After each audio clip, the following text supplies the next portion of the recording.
चैत्र नवरात्र की शुरुआत हो चुकी है और चैत्र नवरात्र को लेके हमारी मौजूदगी बड़ी पटन देवी में है और उसके जो मंदिर के मुख्य पुजारी हैं विजय शंकर गिरी जी हमारे साथ हैं। बाबा, इस मंदिर का इतिहास क्या रहा है और चैत्र नवरात्र का आज पहला दिन है, किस प्रकार से मंदिर में भव्य आयोजन हो रहा है, किस प्रकार से चैत्र नवरात्र को लेके तैयारी चल रही है और इस मंदिर का इतिहास क्या रहा है और चैत्र नवरात्र के आज पहले दिन माँ शैलपुत्री के स्वरूप में माँ का आगमन होता है। देखिए, ये शक्ति पीठ है, यहाँ साक्षात भगवती अपने विराजमान है। 51 शक्तिपीठ जो पूरे भारतवर्ष में है और कुछ विदेश में भी, उसमें एक पीठ जो है यहाँ है। सती का दाहिना जंघा यहाँ गिरा है पट के साथ। इसी से पटना पाटलिपुत्र जो भी नाम पड़ा है इसी से पड़ा है।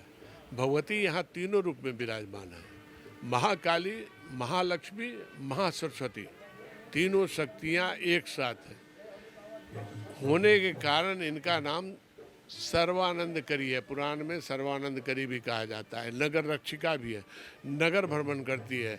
जिस तरह से सुदर्शन चक्र के आसपास किसी प्रकार का व्याधि नहीं आता है, उसी तरह से पूरा क्षेत्र माँ का क्षेत्र है। यहाँ कभी भी प्राकृतिक विपदा नहीं आती है। रहा निर्माण का, तो जहाँ निर्माण हो रहा है ना, भगवती का मूल स्थान मंदिर बन रहा है। हाँ, जो भी बन रहा है आप सामने देख रहे हैं, दिखा दीजिएगा लोगों को, वो वही मूल स्थान है उनका, मूल स्थान है। वहाँ से निर्माण के चलते यहाँ बनाया गया है। भगवती यहाँ तब तक है, जब वो निर्माण हो जाएगा वहाँ चली जाएगी। फिर कब तक चलो?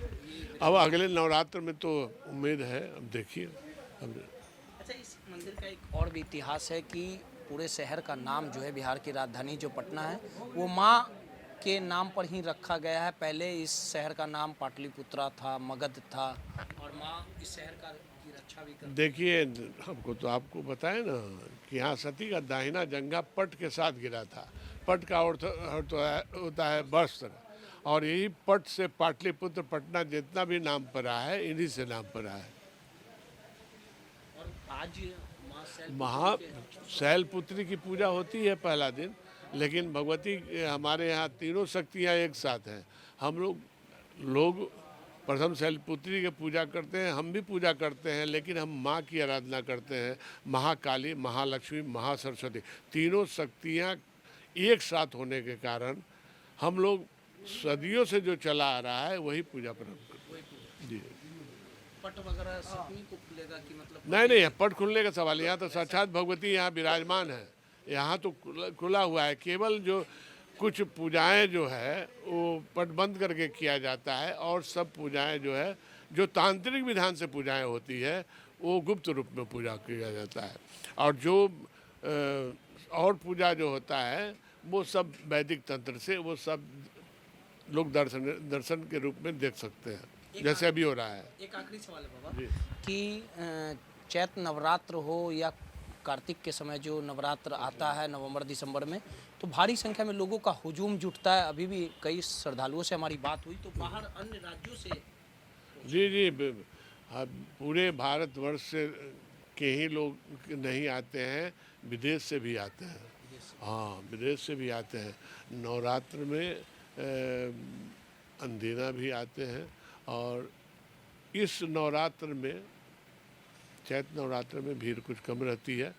खास करके इसमें छठ पड़ जाता है, रामनवमी का हो जाता है, इसलिए भीड़ बढ़ जाता है। लेकिन आश्विन नवरात्र में भीड़ काफ़ी होती है। आप यहाँ जो आएंगे तो सप्तमी, अष्टमी, नवमी के रोज यहाँ 4 घंटा 5 घंटा लगेगा आने में, तो देखते हैं। चलिए, सीधे तौर पे जो मुख्य पुजारी थे विजय शंकर गिरी जी थे, और जिस प्रकार से बड़ी पटन देवी का अपना एक इतिहास रहा है और तीनों माँ यानी काली माँ, सरस्वती माँ और लक्ष्मी माँ का यहाँ विराजमान है। नए मंदिर की जो काम है वो काफ़ी ज़ोरों शोरों से चल रही है और आने वाले दिनों में यहाँ पे माँ नए मंदिर के प्रांगण में विराजमान होंगी और चैत्र नवरात्र को लेके जो तैयारियां है वो काफ़ी ज़ोरों शोरों से। ऐसी मान्यता है कि इस मंदिर में जो भी सच्चे मन से जो भी मुरादें मांगी जाती है वो पूर्ण होती है। सहयोगी राहुल के साथ रोहित, माई पीडीएस समाचार, पटना।